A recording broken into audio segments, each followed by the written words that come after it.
Hello दोस्तों, ओम शांति। चलिए दोस्तों, अब एक मोस्ट इम्पॉर्टेंट टॉपिक पे बात करते हैं। दोस्तों देखो, जैसे हम इन आँखों से अपने पूरे शरीर को, अंगों को देख सकते हैं। हाथ, मुंह, नाक, कान, आँख, शरीर, ये सब क्या है? ये हमारे शरीर के अंग हैं, ठीक है ना। इनके द्वारा हम सारे कार्य करते हैं। अब दोस्तों देखो, आत्मा, आपको पता है आत्मा का नाम जानते हो आप? शरीर के अंदर ही होती है। अब जब आत्मा ही नहीं दिखती तो उसके द्वारा किए हुए उसके अंग कैसे दिखेंगे? उसके अंग कैसे दिखेंगे, है ना। अब दोस्तों कई बार आपने देखा होगा कि हम कई बार कोई बात सोचते हैं तो सीधी उंगली इधर आती है। इसका मतलब कहीं ना कहीं मुझे इंडिकेट है कि मेरी आत्मा यहाँ है। यहाँ हाथ नहीं जाता।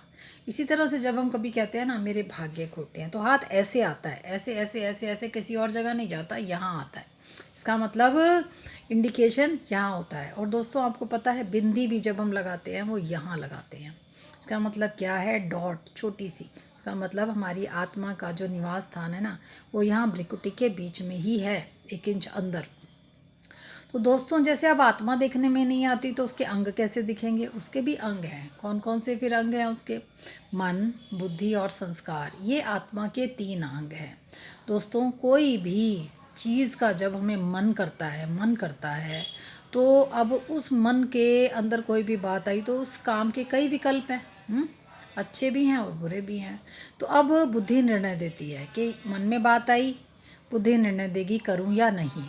अगर मेरे काम की बात है तो मैं उसको करूँगी, और अगर उस काम को करने से किसी दूसरे को फ़ायदा भी हो रहा है, मुझे तो हो रहा है, साथ में दूसरों को भी फ़ायदा हो रहा है, क्योंकि हम सामाजिक प्राणी हैं, तो मेरे ये कर्म क्या बनते जाएंगे? सुकर्म, अच्छे कर्म, जिससे मुझे आगे आने वाले जीवन में फ़ायदा ही फ़ायदा और सुख मिलेगा।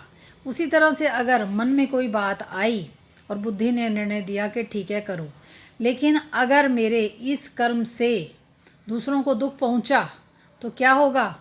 कर्म विकर्म बनेंगे, जिससे मुझे आगे आने वाले जीवन में दुखों का सामना करना पड़ेगा। इसको हम एक उदाहरण से भी समझते हैं। देखिए दोस्तों, मान लो कोई चीज़ हमें ज़रूरत नहीं है और हम रोड पे रखा है, बाहर रखा है, वेस्ट है, मतलब बाहर ही रख दी कि कोई कूड़े वाला आएगा उठा लेगा। तो अब जब वो चीज़ कूड़े वाला आया और उसने देखा ये मेरे घर में काम आ सकती है, तो उसने फिर भी उसने सोचा उठा लूँ, मन में आया उठा लूँ। तो बुद्धि ने निर्णय दिया कि वेस्ट है, इनके लिए बाहर रखी है, इसलिए चलो उठा ली जाए। फिर भी उसने आसपास देखा, क्योंकि रोड पे पड़ी है, कोई ये ना देखे कि मैं चीज़ उठा रहा हूँ किसी की, और फिर उसने उठा ली। ऐसे ही प्रोसेस उसने 2-3 बार अप्लाई किया, ठीक है। अब वो कहीं किसी के घर गया और वहाँ पर भी, क्योंकि अब धीरे धीरे क्या होती जा रही है, चीज़ उठाने की आदत पड़ गई है। अब वो कहीं भी ऐसी जगह गया जहाँ वो चीज़ इम्पॉर्टेंट थी, फिर भी उसको लगा कि इसे उठा लूँ, मेरे घर काम आएगी। तो बुद्धि में बात आई, मन में बात आई, बुद्धि ने कहा उठा लो, और उसने उठा ली। लेकिन इस बार वो चीज़ उनके काम की थी, दूसरों के काम की, जिनकी थी उनके काम की थी, तो उसने वो उठा ली।